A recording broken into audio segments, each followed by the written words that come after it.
Imagine this. You wake up one morning, you check your bank account, and there are so many zeros you actually think your phone is broken. You call the bank, they confirm it, you hang up, you call again just to be sure, they confirm it again, you are officially rich. And then, because you are a reasonable, mature adult, you go buy a watch that costs more than your parents' house, a car that makes noise for no reason, a chain so heavy it's technically a workout, and shoes, limited edition, that you will never wear because they're an investment. Congratulations! In 90 days, you're broke again. Today, we're going to talk about why the real rich don't look rich, and why looking rich is actually the fastest route to becoming poor. If you want to learn how money actually works, not the fake stuff they told you in school between teaching you to identify parallelograms and absolutely nothing about taxes, then smash that like button so hard your thumb needs physiotherapy. Subscribe, turn on notifications, tell your broke friends. Actually, especially tell your broke friends. They need this more than you do.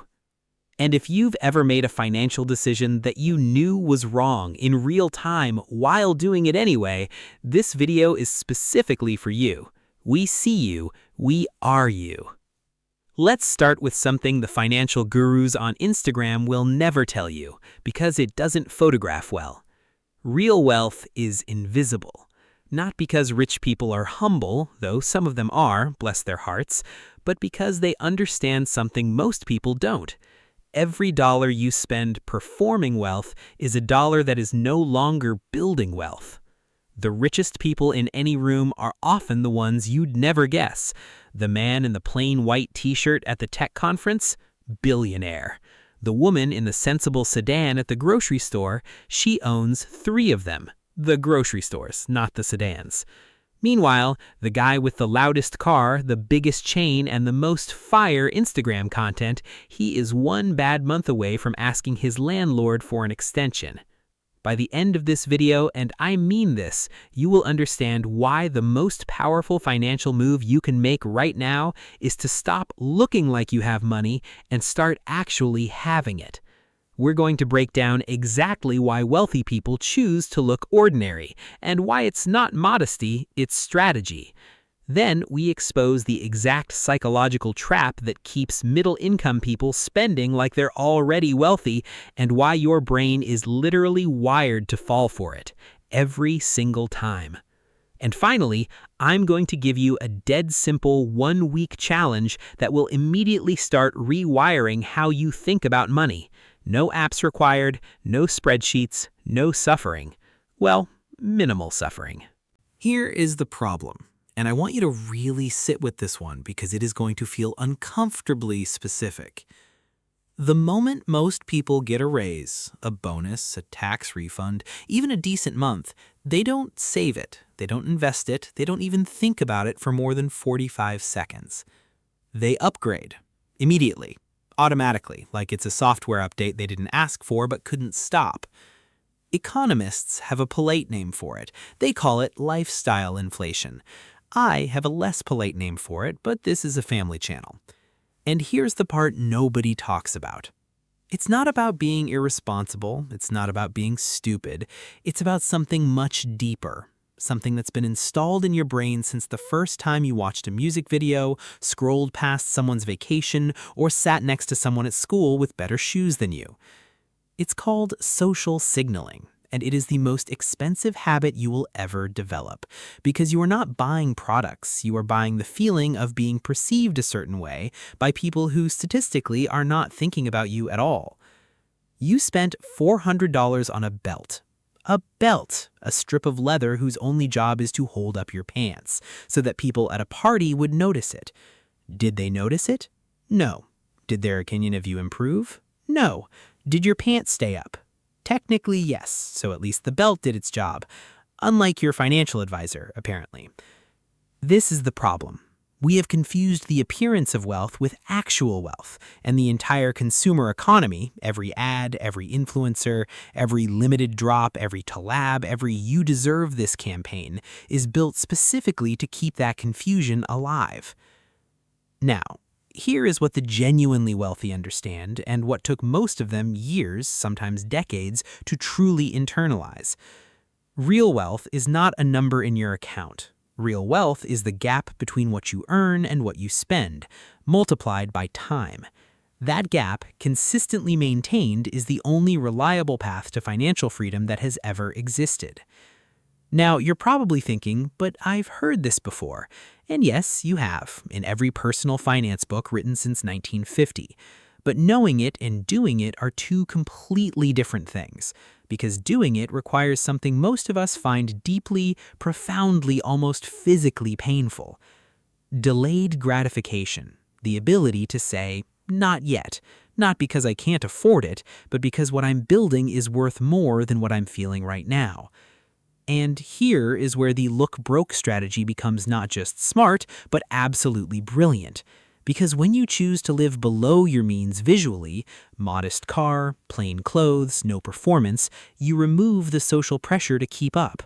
You exit the comparison game entirely, and the moment you exit the comparison game, you win it. Warren Buffett, worth over $100 billion, still lives in the same house he bought in 1958 for $31,500. He drives himself to work. He eats McDonald's for breakfast, not because he can't afford better, but because he long ago decided that his money was more interesting to him as a tool for building than as a costume for performing. The people who look the richest are often the most leveraged, the most stressed, the most one bad month away from restructuring. And the people who look the most ordinary, they sleep well. They have options. They have the one thing money is actually supposed to buy: freedom to choose.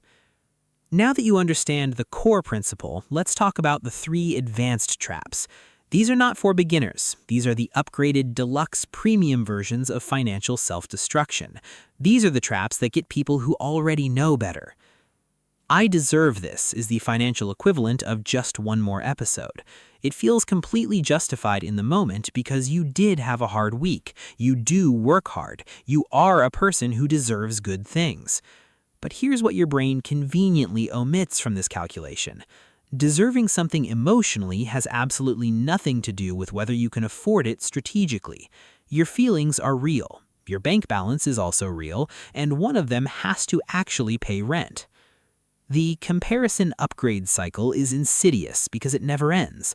There will always be a newer phone, a fresher sneaker, a shinier version of the thing you just bought. The companies know this. They engineered it deliberately. They have entire departments whose only job is to make last year's model feel insufficient. And the most savage part? The gap in actual functionality between the old model and the new one is usually negligible, but the gap in price? Substantial. The gap in your net worth after 5 years of annual upgrades? Devastating. Social media has created an entirely new category of financial dysfunction, spending money not for the experience of owning something, but for the content of having bought it, the unboxing, the fit pic, the new setup post.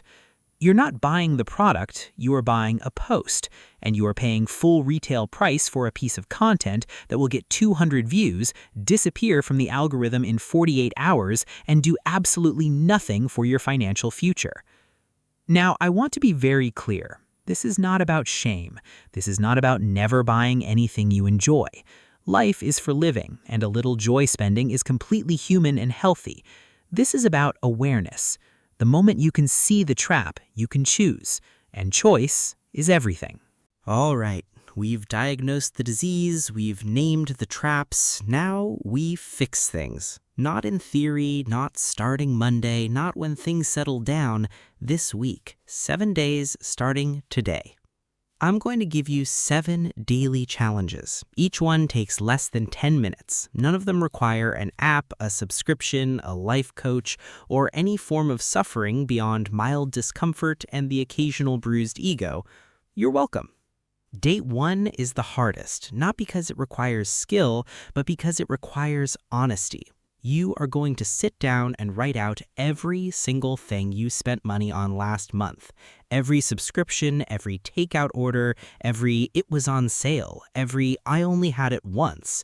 No judgment, just data, because you cannot fix what you refuse to see. Day 2, you cancel everything you haven't used in the last 30 days. Not might use, not planning to use, used. Past tense, real usage.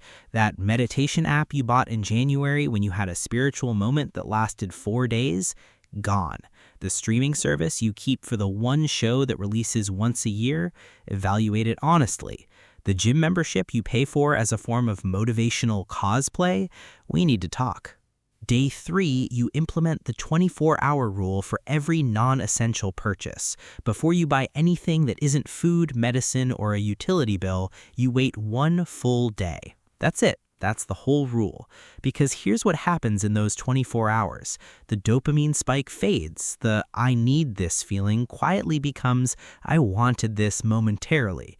And most of the time, you simply don't buy it. Not because you're disciplined, because you're no longer emotional. Day 4, you dress and present yourself for the entire day with zero status signaling. No logo, no flex, no look what I have. Just you functioning as a human being in the world without the costume. And I want you to notice how people treat you. Notice how you feel. Because most people discover something surprising on day 4. They feel more comfortable, not less, because the performance is exhausting, and you didn't even know you were tired until you put it down. Day 5, you open an investment account if you don't have one, or you add to one if you do. Not a huge amount, not a life-changing transfer, something small enough that it doesn't hurt. $20, $50, $100 if you can. The amount matters less than the habit, because the single most powerful variable in building wealth isn't how much you invest, it's how early you start and how consistently you continue. Day 6, you have an honest money conversation with one person you trust. A partner, a close friend, a sibling, someone who won't judge you. You share one real financial goal and one real financial habit you want to change. That's it. Not your whole balance sheet, not your deepest shame, just one goal, one change. Because isolation is where bad financial habits thrive. Accountability, even one person, changes the game quietly but permanently.